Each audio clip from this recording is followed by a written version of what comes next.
और एक बड़ी खबर इस वक्त की। पश्चिम बंगाल विधानसभा चुनाव में जीत दर्ज करने के लिए टीएमसी ने अपनी पूरी ताकत झोंक दी है और इस बीच न्यूज 18 की टीम ने डायमंड हार्बर लोकसभा सीट से टीएमसी सांसद और मुख्यमंत्री ममता बनर्जी के भतीजे अभिषेक बनर्जी से बातचीत की है, जिसमें उन्होंने खुद पर लगे भ्रष्टाचार के सभी आरोपों को सिरे से खारिज कर दिया है। I am ready, I am saying this on record, I am ready to face any kind of investigation and every kind of investigation. But whatever you are saying, you have to prove it to everyone and make it public.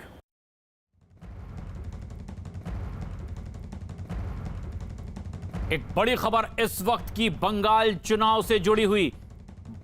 आगे के 3 चरणों के चुनाव एक साथ कराने की भी कोशिश हो सकती है। हमारी सहयोगी पल्लवी घोष की यह खबर। कोरोना की वजह से हो सकता है एक बड़ा फैसला। हालांकि 5वें चरण का मतदान 17 तारीख को शनिवार को है, जो कि अपने तय समय पर ही होगा, लेकिन उसके बाद के 6वें, 7वें और 8वें चरण के चुनाव एक साथ हो सकते हैं। पल्लवी घोष हमारी सहयोगी इस वक्त हमसे सीधे जुड़ रही हैं। पल्लवी, ये क्या इलेक्शन कमीशन के भी संकेत हैं और इसकी किस तरह की तैयारी?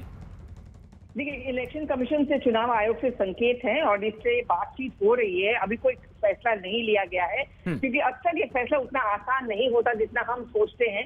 लेकिन जो मेरी सूचना बताते हैं कि जो 6ठे, 7वें और 8वें चरण के मतदान है वो मोटा मोटी एक ही इलाके से है, तो उनका कहना ये है कि बहुत मुश्किल नहीं होगा अगर हम लोग तीनों चरण को एक साथ कर दें, क्योंकि इन तीनों का जो फेज है, चरण का चुनाव है, उनकी तारीख आसपास के हैं। हाँ, इसमें और फोर्सेस की जरूरत पड़ेगी और क्योंकि और फोर्सेस की जरूरत पड़ेगी वो दिक्कत नहीं होगा उनको केंद्र सरकार से मिलना, क्योंकि कोविड का जो महामारी का सबसे ज्यादा चिंता है, वो चिंता इस बात को लेकर भी है कि लोग अब कैसे बाहर जाएंगे, रैलियों में कैसे शामिल होंगे और क्या ये कोविड का कहर और नहीं फैल जाएगा पश्चिम बंगाल में, जहां के आंकड़े ये बड़ी बात बढ़ रहे हैं। पल्लवी, लेकिन ये जो सबसे अहम बात है, क्या किसी राजनीतिक दलों की ओर से इस तरह का सुझाव दिया गया था, मांग की गई है, या सुमोटो इलेक्शन कमीशन इस तरह का फैसला कर सकता है? और क्या अंतिम चरण का जो चुनाव है उस पर सारे के सारे मतदान हो सकते हैं? देखिए, जहां तक चुनाव आयोग के आप हक की बात करते हैं या क्या उनका एक ये कर सकते हैं कि नहीं, बिल्कुल कर सकते हैं, क्योंकि चुनाव करवाना ये रिस्पॉन्सिबिलिटी चुनाव आयोग की रहती है और चुनाव आयोग ये तय करती है कि कैसे चुनाव कराया जाए, कितने चरण पे किया जाए। लेकिन राजनीतिक दल जो हैं इसमें, चाहे वो वामपंथी दल हो, तृणमूल कांग्रेस हो या बीजेपी भी हो, मुझे लगता है ये लोग भी जिम्मेदार पॉलिटिकल पार्टीज हैं, ये भी समझेंगे, इनको कोई आपत्ति नहीं होगा।